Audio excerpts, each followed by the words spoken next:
Welcome to the Gaslight Effect Podcast and to this limited series, Conversations at the Edge. This series grew out of an ongoing conversation with my dear friend Lynn Redleaf about her deep belief in the power of dialogue across divides and how difficult and rare this type of dialogue is in our world today. Lynn's encouragement and support have made these podcast episodes possible. Together, we keep returning to the same question. What does it take to stay engaged with one another when conversations move into charged, uncertain, or deeply divided territory?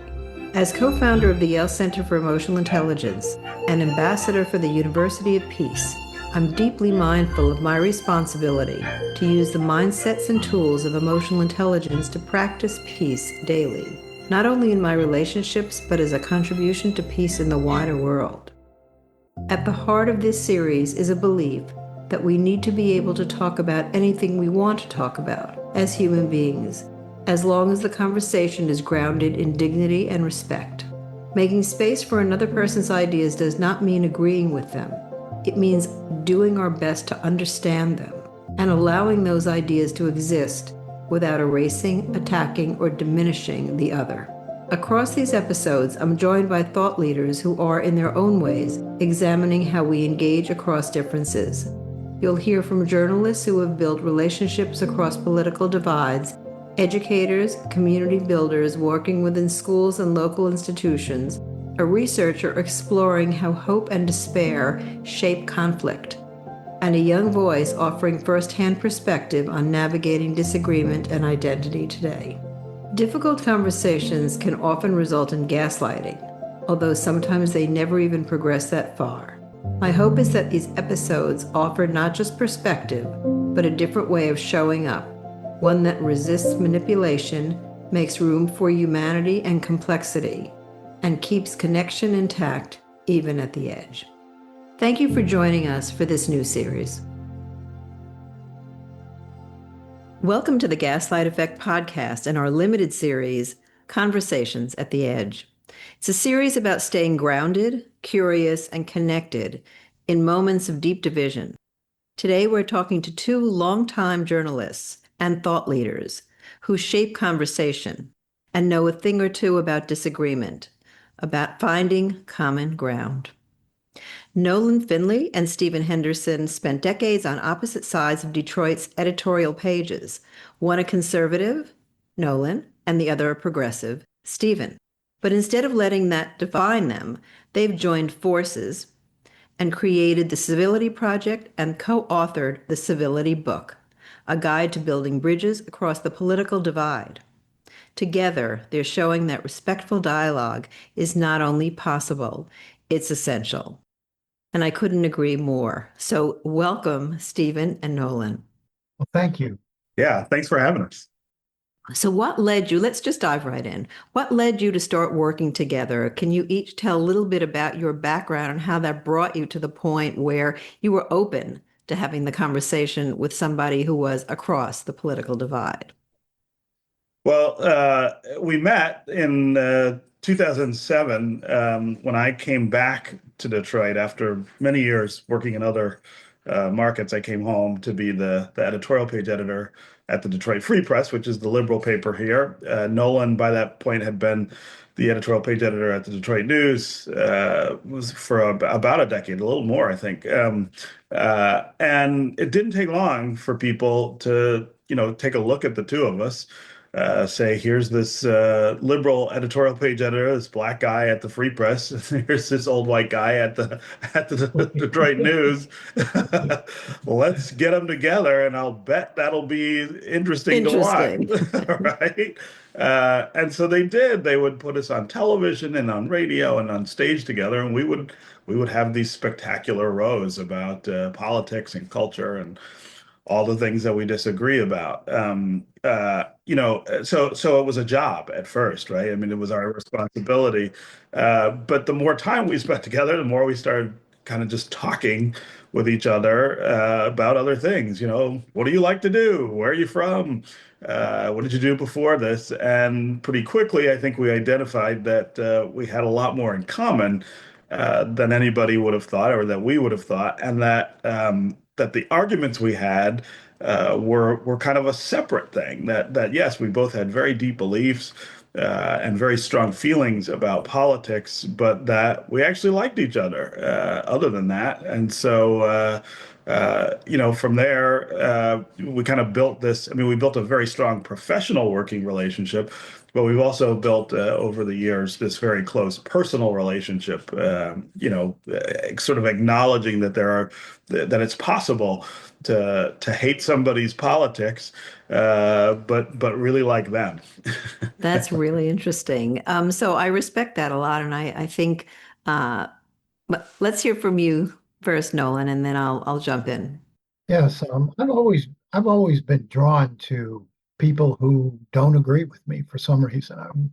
I look at my life and some of the people I've been closest to, my most valued relationships. They're with people on the other side of the aisle, in large part, and I do find it very stimulating to engage with the folks who hold different views, and that's always been the case. And then, of course, when I met Steve, we were completely on other sides of the aisle. But I got a sense he was very much like me in terms that he got considerable value out of interacting with the people who challenged him, who didn't necessarily share his view. I'm a lot more interested in hearing from somebody on the other side than on my side. I tend to learn more from the people who hold different views, and I've always valued that. Love what you're saying. And I guess one of my questions is what is it about the different views and the I hate your politics, but I like being with you, or I like the conversation, or let's have more of it, that what do you think draws you closer about that? Well, I mean, we talk about finding value in the disagreement, right?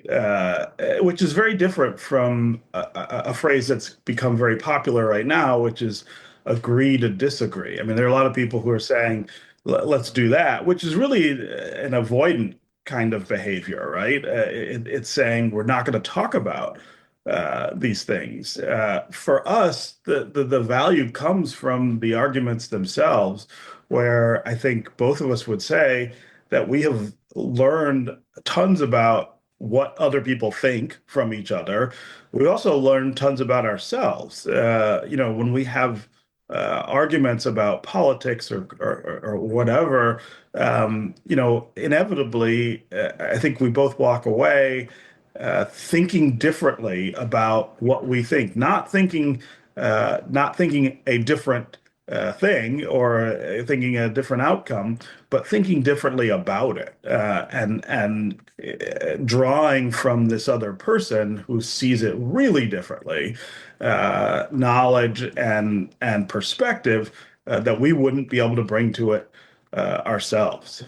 Yeah, so you're speaking my language a little bit here, and so I'm just going to jump into that and see what happens. In my book, The Gaslight Effect, one of the things that I offer people when they get stuck in this power struggle with each other, or when the person who is being gaslighted gets stuck in a struggle power dynamic with the person who's doing the gaslighting, is to say, why don't we just agree to disagree? And the reason that I say that is I agree with you that conflict is good, that talking through things that you think, oh my God, what is that? And finding out what is that and being curious and asking lots of questions and then educating yourself also helps you bump up against your own boundaries. So Yes. you learn a lot about yourself, to your point, when you're disagreeing with someone else. But in a gaslighting situation, it may not be possible. So Yes. there's that somehow when emotions are involved, that doesn't make it impossible. But when the emotions of the person doing the gaslighting are such that he or she or they are all about putting you down, Yes. twisting your reality, then in that situation, I offer something that feels safer for the gaslightee. Agree to disagree. Yeah, where do you go from there? I mean, at some point you're going to want to continue the conversation. And what we advise in our book and in our programs as part of the Great Lakes Civility Project, is at that point, stop with the back and forth, the arguing, the accusations, and start asking questions. Why do you feel that? Where do you get that information? Where did these ideas come from? And why do you think that way? Once you turn people around to start explaining their positions, defending their positions, it takes a lot of the heat out of the conversation and could put you on a track where you end up having productive discourse. I would agree with you a lot of the time. Sometimes in abusive relationships, it's just not possible. Yeah, and that's Yeah. and we recognize that. Yeah, so I appreciate you saying that. Yes, completely, because if all you do is say, okay, let's stop here and agree to disagree, then there's no space. There's no created space anymore. There's no space to move. And so then what we're trying to do in this book is offer some steps, some tips to get to the point where you can have that productive interaction. And one of the things we say, one of the first things we say in the books is that all good people come to their viewpoints in the same way. They take the information, the data available, they run it through the filters of their own personal values and experiences, and they come up with an opinion. And you have to keep in mind that if that opinion is different than yours, different than mine, doesn't make them evil or stupid. Doesn't mean they're out to hurt you. They've lived different lives, have whole different values. And it is really important first, before you start interacting, to find out what those values and experiences are. Completely agree. And to investigate your own. Right. Yeah. Yeah. One of the things we usually start off with when we talk with groups of people about this is setting the limits for this and exploring the limits. This is impossible with everybody. There are people who are not interested in an honest exchange of ideas. There are people who want to manipulate the conversation or the person in the conversation. And I always say nobody has an obligation to countenance that. Nobody has a duty to be the victim of that kind of communication or interaction. But I also caution that we're being encouraged right now to identify everybody who disagrees with us as being in that category. Yes. That anybody who just doesn't see things the way that we do is somehow evil and wants an evil outcome for us. And I think I don't think that's true. It's not been my experience. But also that leaves us in the situation where we are, where people just don't talk to each other and we can't get anything done. We can't resolve anything because everybody believes that the other side, everyone on the other side, wants to destroy them or crush them. And there are a lot of people who are profiting off of that idea. Lots of social media thrives on this idea. I think the 24-hour news cycle on cable, much of it is swimming in this idea of two sides that are irreconcilably different. I don't think that's a productive way to think about it, and it's certainly not a productive way to go about trying to interact with each other so that we can resolve some of our differences, at least enough to get to the space where we can get some things done. I so agree with what you're saying. I know that social media has taken mental health terms like narcissism and gaslighting and calling every Yeah, disagreement. You're a narcissist, you're gaslighting me. No, no, no. You just have a different point of view. that's right. And or you feel something really strongly. And so I appreciate that I've heard you say in interviews about each other that you aren't yelling at each other, calling each other names, cursing at each other. And it's wonderful to be able to approach a conversation with curiosity and with the commitment to learning, not to always being the knower. but to being the learner in those conversations, and to not being judgmental. Like, okay, I have judgments and I see the world this way and I feel this way or I believe this way. But you're not a jerk because you believe that way. You're just a different person with a different background.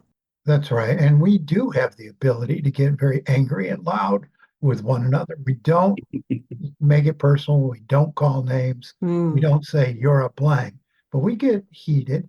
We have the ability to do that because we developed this trust. And we know, we're always going to come back to the table.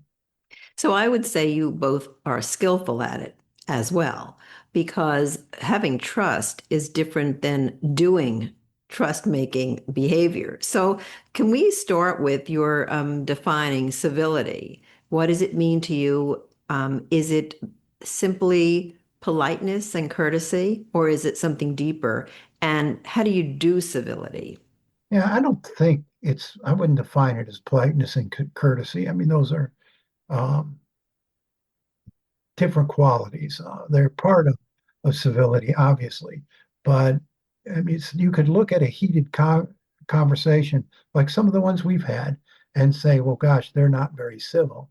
Um, they're not very courteous or they're not very polite, but there's still a civility there in that we can do that without judging each other or hating each other or assigning negative qualities to each other. I think, I would say the civility is the absence of hate, and it's the building block is respect. I don't agree with this person, but I understand where the person is coming from, why he or she is saying things they do, and uh, you could have the most polite people in the world in terms of their public presence who are anything but civil in practice because they have no tolerance for other views. Yes. So how do you do civility when you personally, for both of you, how do you do civility with each other? Well, I mean that's a great question, and it is kind of it gets at the root of our project together and the book. So we started interacting with each other, as I said, in 2007. It's a long time ago, and if you think about what the country was like then and what it's like now. I mean, it's almost like it's not the same place. I mean, the inability to talk with one another has just become the premium, I think, in our politics. And as that happened over the last 18 years, Nolan and I have not changed much at all. I mean, we still argue about all the same things. We still disagree about all the same things, but we also still respect each other and enjoy arguing with each other and get something out of it. And so, about 6 or 7 years ago, we started really asking ourselves what was going on in the rest of the country. Like, why were so many other people losing the ability to do this? What was it about what we were doing that seemed easy for us, or at least natural, that seems to just defy so many other people? And so we started thinking about, I think, more actively what kinds of things we had developed over the time we've been working and working together and being friends. What kind of rules do we have? What kinds of customs have we developed inside this relationship that maintain it rather than tearing it apart? And so that's where we came up with this idea of these four pillars that really define the way we deal with each other, and that we think are a template for other people to also be able to have productive exchanges with people they disagree with. Yeah. So tell us the four pillars. Do you want to start, Nolan? Yeah, I'll start with the first one, which we've talked a little about. It's dropping assumptions.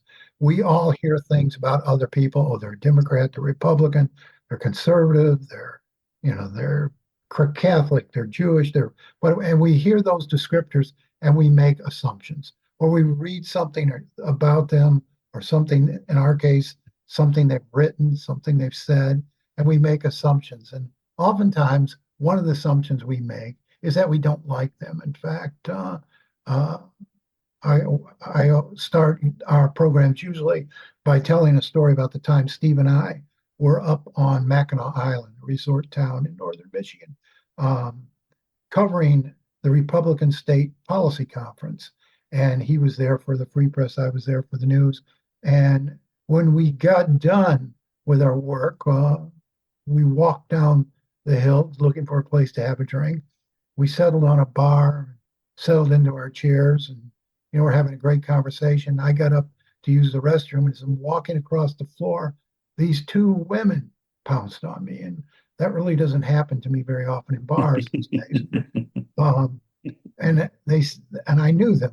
They were conservative women who ran a website that was all about bashing Barack Obama.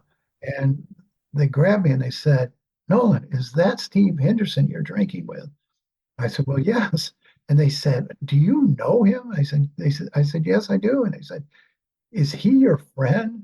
And I said, "Yes." "Why?" And they said, "Oh, we just hate him." And I said, "You hate him?" They said, "Yes." I said, "Do you know him?" "No." "But you hate him?" Yeah, they were certain they did. And so I asked them, I said, "My chair is empty over there. If you'd go sit there next to them, I'm sure he'd talk to you, and you guys can figure out what it is that you don't like." And I sent him over there. I wasn't sure at all whether Steve would be open to talking to them, but I thought it'd be fun to watch. And I did You mean watch. like a sport? Right. And I did watch for quite a while. And they were going back and forth in what looked like a very respectful manner. It didn't seem to be getting, in each other's faces at all. And it went on and on and on. And finally, the ice had melted in my drink. And I said, "Well, I'm going to break this up." And I walked over there and I sort of gently led them away. And I said, "What do you think?" And they said, "Oh, he's just wonderful. We love him." And I thought, 40 minutes, whatever it was, nothing had changed about the issues that divided them. Nothing had changed about them in terms of their viewpoints and their opposition to each other. But what had changed is they had taken the time to have a productive conversation, and they filled their gaps in knowledge about Steve with information, with actual information. And that was sort of our light bulb moment, and it led to this first pillar that you got to remember that everybody has lived a different life, and you have an obligation before you hate someone to figure out what that life was and what are the things that shaped them. Yeah, I mean, I think that's so important, and it sounds like it has the added ingredient that if you can possibly do it in person, like that's really, or on where you actually look at the person rather than just listen to the person. I think that is such an added advantage because you're talking about the experience that somebody's having of like, I just love him, or coming to the experience and saying I hate him without even having that person to person Yeah. Right. likability moment where, yeah, I like you. You're a good guy. And okay, I'll listen to you now. And so is there that, okay, I'll listen to you now because things seem safe for me, you're not a monster, you're Oh yeah, I mean, you take the fear out of the interaction, and so that goes to the next pillar. We ask people, okay, once you've learned something about each other, once you know who you're talking with and what shaped them and why they're saying the things they say, having a conversation in which you set honest goals for the outcome. And an honest goal is not winning. Uh, Conversations are not competitions. They shouldn't be. Nobody enjoys an interaction where the other person is trying to pound their knowledge into your head. It's not a pleasant experience. And so we ask people to set the honest goal of trying to take away some knowledge from the conversation, to learn something, to find value in the other person's view. I've been talking to Steve, forever, and having these arguments forever. And the value I take away is I test my own views against his views. And I very often hear things from him that I don't hear from the people in my political circles. So, what are you going to learn from this conversation? What value do you hope to take away? If you think you're going to convert someone, don't even go into it. Don't bother. If your goal is to convert, uh, that's not going to be a productive conversation. It's not going to be fun for anybody. I've been talking to Steve all these years. I've never converted him at all. And if I did, one day I woke up and he's on the phone saying, "Hey, Nolan, I agree with everything you said." I rolled back over and said, "Good Lord, take me home." What would be left? And so, knock off this idea of trying to win and Yeah. to walk away. You see this on social media all the time. Well, John just crushed Joe Yeah. in a media thread, and everybody applauds. Get over that. Leave your smugness at the door. Leave your self-righteousness at the door. Go in with the idea that it may be that you're wrong, and have a good, productive, honest conversation where you explore ideas that may be contrary to your own. Yeah, I love that. Rather than a power grab or the arrogance or self-righteousness, reminds me a little bit of this greeting that one of the indigenous tribes, they greet each other every morning. Instead of saying, "How are you?" they say, "What's learning you today?" Oh, wow. I love that. Isn't that fabulous? Yeah, right. So if you greet each other with "What's learning," or you wake up in the morning and think, "What's learning me today?" Well, Right. today, Steve and Nolan are learning me. We hope so. We hope so. Right. So the third pillar we talk about is, once you drop your assumptions and decide to have a conversation, interaction with somebody else, you actually have to listen to them.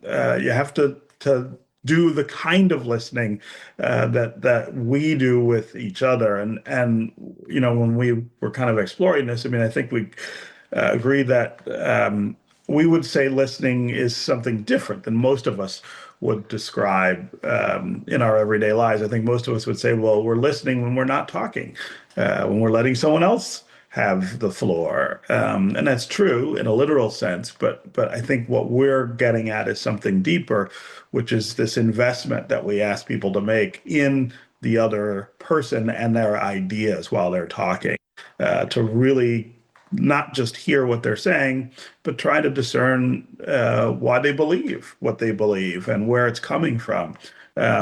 And I have two tests for myself that I use to determine when I am actually doing that kind of listening. The first is when that person's done talking, could I repeat back to them what they said to me? Of course, not word for word, but in good faith, really reflecting what they were trying to communicate and what they were saying, which is, of course, much harder to do than it is to describe. If you're really trying to do that, you do have to listen quite deeply to what someone's saying. The other test I have is when they're done, whether I have questions for them about what they're saying. I find that when I'm really listening, it is an act that leads to curiosity. I want to know more. Maybe they said something I didn't quite get, or maybe they said something that surprised me. I didn't know you thought that way, or I didn't know you had that experience, or whatever.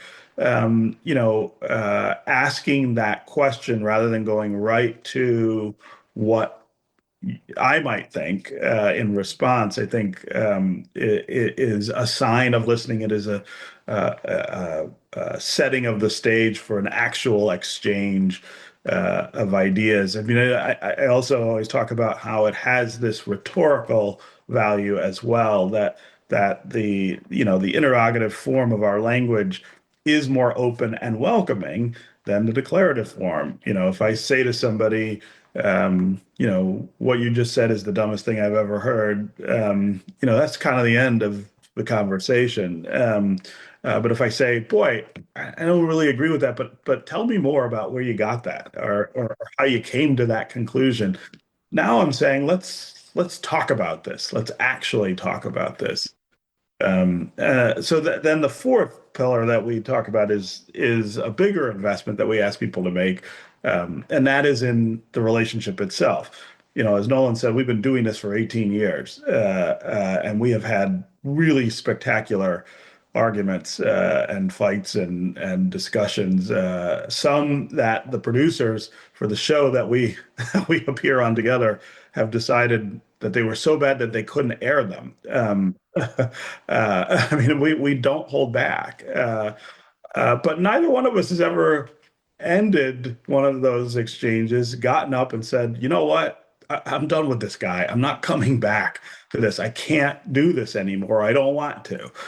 We always have in the back of our minds that this is a long game, right? That we will do this again and again and again, and that protects, I think, the exchanges themselves, right? We can say really harsh things to each other. We can get to very difficult issues because we know, well, it's just Nolan, right? Or it's just Stephen. I mean, this is what we do, and neither one of us is going anywhere.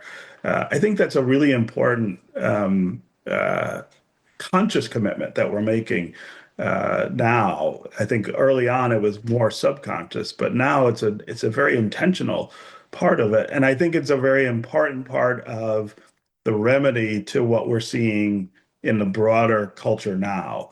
If you think of the places where people are deciding to walk away, we're coming up on Thanksgiving and Christmas. How many people are walking away from their families now because they can't figure out a way to talk about the disagreements that they have? Yeah. Or even setting up the dinner, like, okay, no politics. Yes. Okay, we're not Right. talking about this today. Right, right.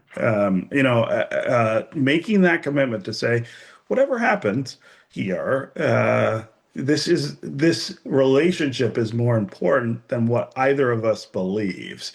I think that's something that's becoming more and more lost in our culture, and that's one of the more dangerous dynamics, I think, that we see.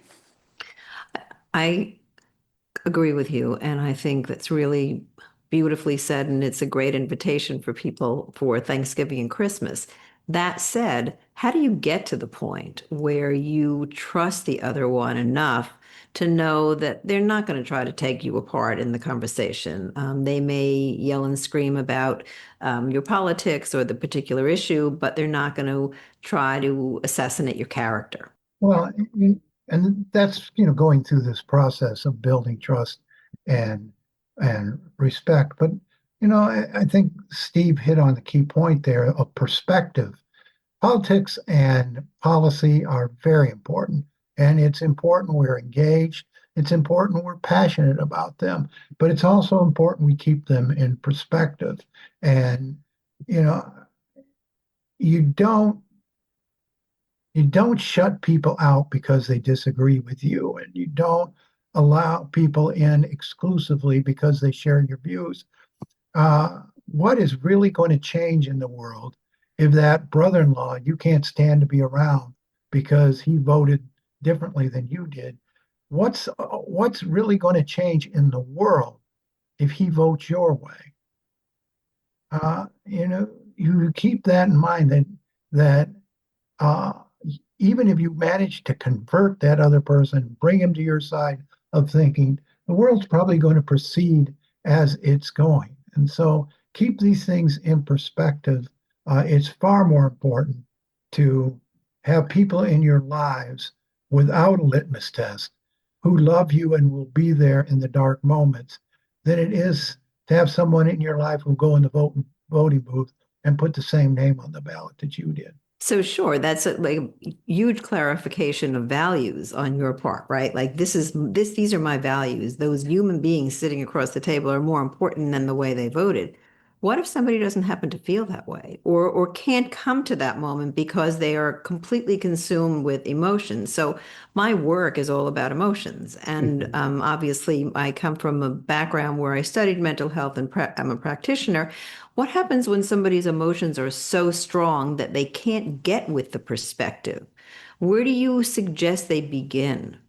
Because it is a practice. I agree with you that your pillars are smart and they're doable, I believe, and they will lead to different outcomes than yelling and screaming and having tantrums and walking away. And yet, how do you begin when your emotions are so strong? I think with that interrogative process, people, the steam tends to go out of someone when you're asking them about themselves and ask them to talk about themselves and their views and tends to tone things down a little bit. This is not 100% solution, but I think in most situations it can work. But it's more difficult today because this has become these political divide has become a bit of a well, I think almost a disease. I think it's making a lot of people ill physically because they're so worked up and afraid and bitter about the way the world is proceeding. And I so it's completely a agree. challenge. Yes, I just wrote about with a colleague, Diana DeVicio, we just wrote an article about moral distress Hmm. Yes, and moral injury, that people are looking around and sometimes whether you agree with the situation or not, just the actual violence about it or the yeah. social media about it is enough to just, for many people I know, to say, I can't Yeah. deal with this anymore. Understanding that you're working against some very powerful forces that profit from our division, Yeah. that benefit from keeping us fearful and divided. And you could say, well, it's social media, uh, it's the cable TV networks and the social media sites, but it's also our political class. I mean, if you think about when's the last time you heard a campaign that was based on vote for me because I'm going to bring these inspirational ideas to the table instead of don't vote for the other guy because Right. he's going to make your life awful. He's going to destroy the country and ruin democracy and take away your rights. It's campaign and politics of fear today is what's Hmm. prevalent. And that's the force we're working against. And Yeah. it's not, Yeah. it's not an easily movable. It's Uh, not. People are in their own echo chambers, and the Yeah. and the people in the echo chambers are just really wanting to hold on to those voices and Yeah. keep it going. Yeah. right. You ask about how you uh, how you sort of um, get to that space of trust with someone and be able to have these kind of conversations and frame things this way. I mean, I tell this story a lot when we're doing our presentations. Against all odds, I've got an aunt and uncle who are just diehard conservatives. I mean, really, really bizarrely far right. They literally sit around and watch Fox News all day and listen to conservative radio and then spend much of the night emailing and texting the rest of the family about what they'd learned. And I mean, you look at the phone at 3 in the morning and be them talking about this stuff. I mean, really, really aggressive, conservative ideas. I used to avoid talking to them about these things because it always seemed like it didn't go anywhere. But a few years ago, I started doing some of the things that we talk about in the project. I started asking them questions about where do you get these ideas and why are these ideas so important to you? And why are your ideas so different from the rest of ours, right? Our family has a set of common experiences that lead us to a lot of the things that we believe. They have taken those same experiences and come to a different conclusion. How did that happen? Why do you think that happened? And that approach really did it softened the edges.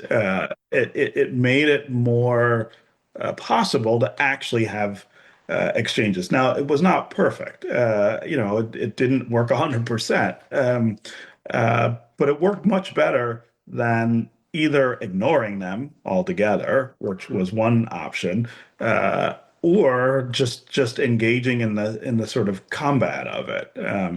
Really trying to get at what is it that you're trying to communicate to me, and why is it so important to you? Why do you feel so deeply that not only you should believe this, but that I should?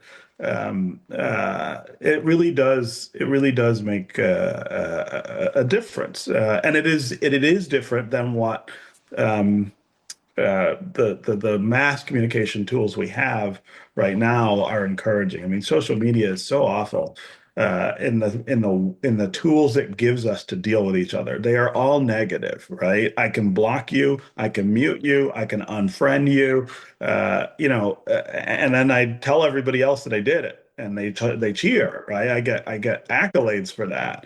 That's a really different set of rules and approaches than what we're trying to get people to do in their what I call the physical world, the real Yeah. world. Well, Yeah, and I think boundaries, many people set boundaries to keep people out, and some people should be kept out because they're really destructive in your life. But for the most part, I think boundaries are very useful when you set up a conversation because they help to keep people in. They help to keep you going in your conversation. If you can that's say, right. okay, so we're going to leave out the name calling, we're going to leave out the judgment, we're going to enhance the curiosity, and I like the approach so much because people will be surprised by your questions and people Yeah. will be surprised that they hadn't thought about it, Yes. and be happy to tell you. And I think, in the end, um, social connection is so important to our well-being, and social connection across the divide has to happen because there's such a huge divide. And so Yes. if we keep just staying with our own echo chamber, we're missing the opportunity to connect with people who we can grow with and love and have good relationships with. That's 100%. I agree. That's absolutely right. So what gives you hope in this world? What we find, and it's hard to find hope because we won't pretend that things have turned around and are going in a better direction. They continue to go in a poor direction, no matter who's in Washington. Uh, we are a divided people, and what gives me hope is that there is an appetite for this project and the many other projects of its nature. People are people recognize that we are not in a healthy place, and there is a desire for us to do better. And a lot of people don't know how to make that happen. Everybody's looking at how do we fix the macro instead of what can we do in the circle that we influence. But I think there is an appetite and a recognition that this is going to destroy us. And we see some of the really awful, awful things that have now become the norm. And I think people are worried about it. And my hope is that they'll become worried enough to take positive action. Yeah. Amen. I mean, I think that the practice of this work is the personal practice is where we have to begin. That every single day is a new day, and every day gives you the opportunity to approach your relationships, those conversations with a peaceful outcome, with a peaceful hope in mind, right? And my daughter practices peace, so she came to my mind immediately, and she talks about the practice of peace, Mm. right? It's not just an idea. Yeah. Civility is not just an idea. You've got to do it. You've got to live it. And the daily practice, each person on their own will have that ripple effect that we want, because it's Yeah. certainly not going to start from the leaders of our government tomorrow. No. No. Well, I'll offer this. I talked with a woman the other day who said, I have lived with a man for 40 years whose politics I abhor and who politically I agree with nothing he says, and I haven't killed him yet. Yeah. That's right. I It's don't think possible. anything's possible. I always try to put things in historical context because I'm just a kind of history nerd, and I think it has a lot to teach us. Um, there have been other periods of time in our history in this country when we've been in this same kind of issue where things just seem like they're going to come apart, and there are differences we have that we just can't reconcile. And if you look at those points and then what comes after them, it always is a pretty big step forward that follows it. It seems like things are not going to get better, but they do. It ends up resolving something fairly significant. It never, fully fixes it, of course, but things get better. And I keep saying to myself at least that that's where we are, and that there is something better on the other side of this. It will take us a while to get there, and hopefully we won't destroy ourselves in the process. But that there is better, and there we will get to a space where not only can we talk to each other about things, but we can actually resolve some things that I think are just hanging over our heads as impediments to the kind of country that everybody wants, right? I mean, there are some things that we all actually do want. We just can't agree about on how to get there. Yeah. I love your positive mindedness about both of you about the process. And so in the next 5 minutes or so, love for you to go back over, albeit more quickly, the pillars and tell people where they can find you. And then I'll ask you a final question. Okay. So the pillars are quickly, to drop the assumptions. When you find out a little bit of information about somebody, that's not everything. Take the time to learn more. Set reasonable expectations for your interactions with folks. It's not about winning. Conversation is not competition. It is about understanding and drawing some knowledge or understanding out of the interaction. Listening, and by that we mean deep listening, making an investment in what the other person is saying and why they believe what they believe and where they got it before you respond. And then, of course, making this commitment to stay in these kinds of opposing relationships where one person thinks one thing and another one thinks another, and you have arguments and discussions, but you don't let that ever tear the relationship itself apart. And it's all in, our book, the Civility Book, A Guide to Building Bridges Across the Political Divide. You can find us at the Great Lakes Civility Project.com. We do a lot of speaking to groups and uh, have done a lot more since the book come out. So you can find us there if you want to set something up, or you can get the book. It's on Amazon. Great. It's Wayne State University Press. It's on Amazon. It's on just about anywhere where you buy books. You can get a copy, and we've kept it to a length that if you get on a plane in Detroit and fly to Miami, you can have the book finished. Yeah, So you could finish it. we didn't want to wear anybody out with this. Well, you both give me hope, and you offer hope to the world, and you've given quite a gift.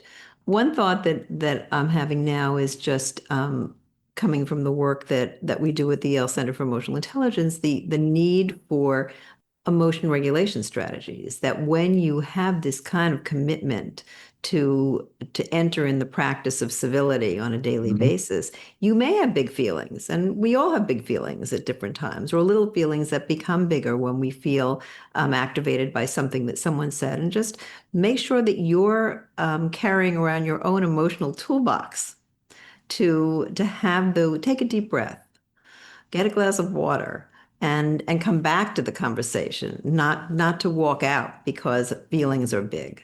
And so I'd love to at some point have another conversation about that intersection with the two of you, because I Yeah. think Yeah. I think it's really important to recognize that as important as it is to hold on to that hope and that motivation and that shared goal to live a better life, have a better world, we are emotional beings, and sometimes we need to attend to that before we can even think straight. You know, I think that's so true. I'd love to see you guys again at some point, and I hope that I know it's been a meaningful conversation for me. I'm taking away a few things. One is it's important to actually get into the conversation and not to just move away when things get tough. Yeah. And curiosity is that handle that can keep you hooked and help the other person come closer. When I think about, that continuum that all relationships have of closeness and distance, if you're in a conversation and you're asking a question, you're making that bid for closer. Yeah.